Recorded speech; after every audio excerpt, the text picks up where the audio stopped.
Most people in the world today are familiar with Queen Elizabeth II, who's been Queen of England for 70 years as of 2022. So by now we know a fair amount about the second Queen Elizabeth, but what was the first one like? It turns out she was a pretty powerful woman, especially for someone who was never supposed to rule in the first place. Here's why Queen Elizabeth I was the most badass ruler England has ever seen. First off, she rallied her troops to repel one of the only near-successful invasions of England anyone has seen since the Norman conquest of 1066. At the time, Spain was Catholic and England was Protestant, and people back then cared a lot about those things, so a lot of rivalry had been built up among the two nations. In 1588, the Spanish Armada headed toward England with the purpose of invading the country. Facing 130 ships of one of the most feared fleets in the world, Queen Elizabeth I didn't hide or lock herself up in her palace. Instead, she called on the finest members of her navy to ward off the advance and went to rally her troops in Tilbury in person. Then she proceeded to give one of the best and most famous wartime speeches ever recorded. Mel Gibson from Braveheart be damned. I am come amongst you as you see, at this time not for my recreation and disport, but being resolved in the midst and heat of battle to live and die amongst you all, to lay down for my God and for my kingdom, and my people, my honor and blood, even in the dust. No, I have the body but of a weak and feeble woman, but I have the heart and stomach of a king, and a king of England too.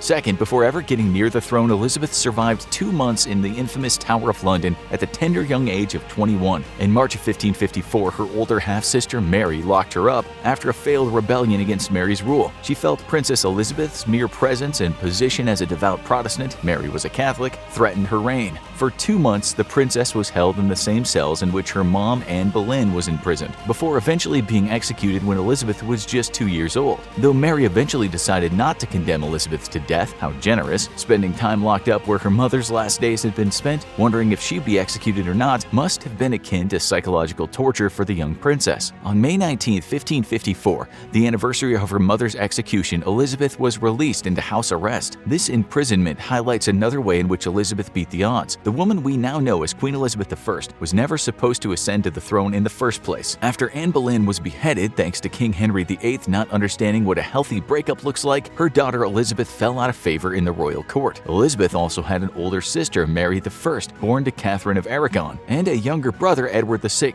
born to Jane Seymour. Thanks to a preference for older children and good old sexism in leadership, this meant both were in line for the throne ahead of Elizabeth. After Henry VIII died, no doubt to the great relief of his sixth current and still breathing wife, Edward VI became king in February of 1547. He was 9 years old and about as competent a ruler as you'd imagine, which is why his uncle handled most of the state affairs. He died just 6 years later in 1553 at age 15, possibly from tuberculosis, possibly from one of the many other diseases floating around before modern medicine and hygiene were invented in Europe. Before his death, Edward VI decided he would uphold his father's reformation of England from Catholicism to Protestantism and thus disowned his sisters, passing the reins to his cousin, Lady Jane Grey. The people of England loved her so much that she ruled for all of 9 days before being forced to relinquish her position to Mary, who at the age of 37 was finally now Queen Mary I.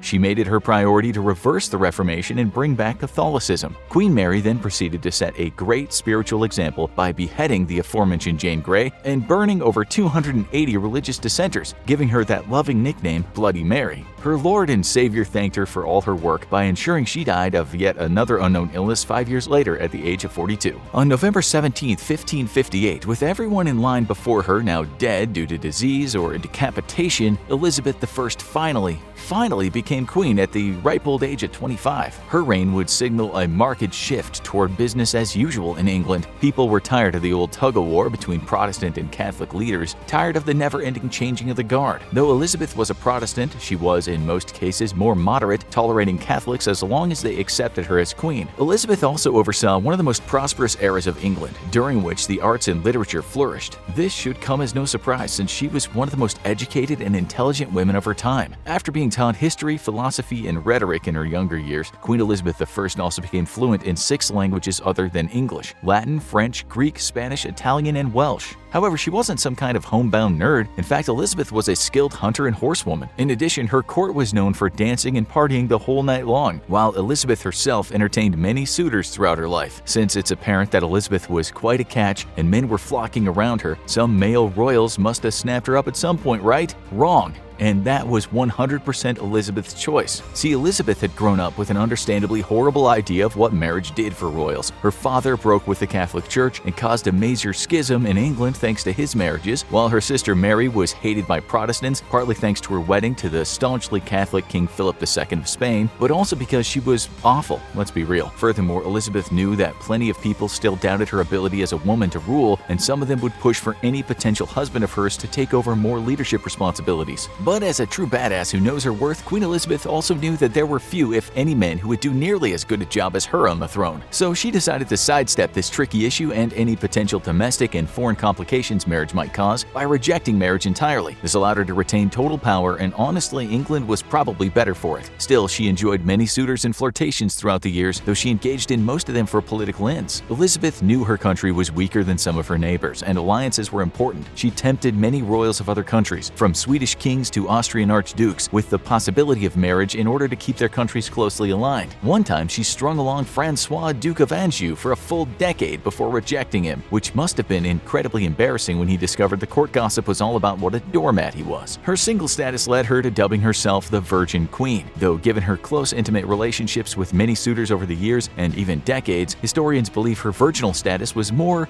to put it delicately, symbolic rather than true. The most serious of those suitors was Robert Dudley, Earl of Leicester. Dudley and Elizabeth had known each other since they were children, and were bonding even more when they realized that Queen Mary wanted both of them dead. In fact, when Elizabeth was crowned queen, Dudley rode to her immediately on a white horse, proving rom-com cliches existed several centuries before Netflix ever did. Dudley was already married, which seems to have been an afterthought in his life at best, but after his wife died, he pressed Elizabeth for marriage. When he became too persistent, Queen Elizabeth famously responded, "I will have here but one mistress and no master, beggar woman and single, far rather than queen and married." As if this retort wasn't badass enough, as the years went by, Queen Elizabeth may have gotten older, but her suitors stayed the same age. That's right, she might have been one of the first confirmed cougars in history. In her later years, perhaps after she noticed Dudley was looking a little too old for her taste, she started flirting with his stepson instead, Robert Devereux. Flattered and looking to attain some royal appointments, the handsome Devereux flirted and courted his way up the royal ladder. Their relationship was a source of constant gossip due to their age difference, since Elizabeth was 33 years older than Devereux. That being said, Elizabeth was no fool, and as it turns out to be the case with many young, privileged, attractive, but not incredibly bright men, Devereux was a little too full of himself and not smart enough for his own good. Thanks to his vanity and frequent disloyal conduct, including unseemly jealousy and impatience with being ruled by a woman, he fell out of favor with Queen Elizabeth. This resulted in him attempting to revolt against the Queen. Elizabeth calmly responded by ordering the separation of his head from his body. The news of Devereux's death by beheading reached Queen Elizabeth as she was playing the virginals, a popular keyboard instrument at the time. She paused for a second to hear the news, digested it for a few seconds, then resumed playing like a stone-cold killer.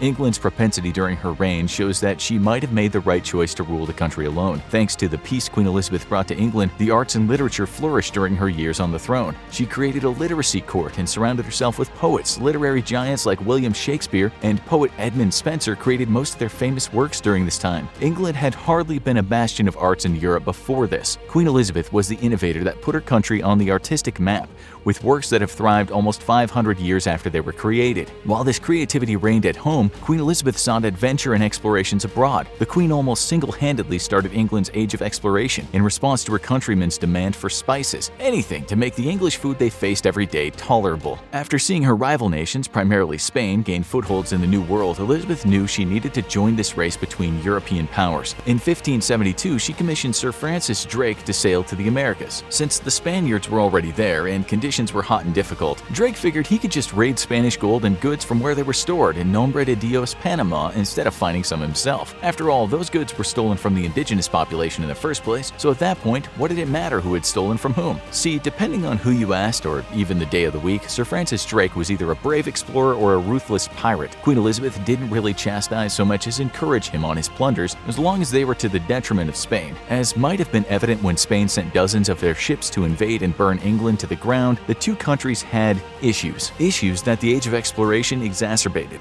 Furthermore, English galleons were built with limited storage space but the ability to move rapidly. This meant most of them couldn't travel long distances but could outmaneuver other ships in a confrontation. It's written by historian Nicholas A.M. Roger in The Safeguard of the Sea. These ships were better fitted for predatory warfare than for peaceful trade, for stealing the products of other people's colonial empires rather than developing one themselves. Drake, along with Sir Walter Raleigh, regularly ransacked Spanish ships and stole their goods. Queen Elizabeth frequently rewarded these efforts, essentially making herself a bit of a pirate queen in the process. The queen, being the ambitious, tough ruler she was, protected her pirate explorers, or as they were called at the time, privateers, because she needed them to prove England's strength on the seas. In 1577, she eventually picked Sir Francis Drake to circumnavigate the globe in a ship built for such a mission. He became the second man in the world to do so, after Portugal's Ferdinand Magellan. Queen Elizabeth jump-started the Age of Exploration, which eventually led to England amassing one of the largest empires in the world. She fully and correctly believed that operations in the New World and across the globe would bring England unlimited wealth and power. This queen, who spoke 7 languages, could hunt and ride with any man, and cultivated one of the most important creative eras that would become her country's cultural legacy for centuries, put England on track to evolve it to the power it would become. This is in addition to her surviving one of the most infamous historic prisons in the world, rallying and leading English troops against the Spanish Armada, and enjoying an endless string of royal mail's attention while she did so. There have been few rulers who have sat on the throne as long or made as big an impact as Queen Elizabeth I.